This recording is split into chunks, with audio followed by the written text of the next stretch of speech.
Yung ka-LG, another day, another work na naman.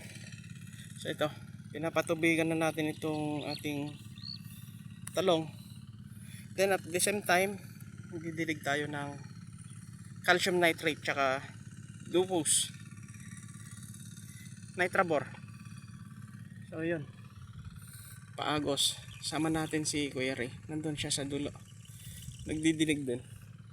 So tig isang cup noodles, na Dofus, then Nitrabor, isang cup noodles din. So si Nitrabor may calcium nitrate, then merong buron. So yan yung dinidilig natin. Yung tig isang cup noodles din kada isang puno bago patubigan. So kailangan ito, yan, drenchingan na. Okay, may mga bulaklak na, kailangan na ng Nitrabor, boron, tsaka calcium.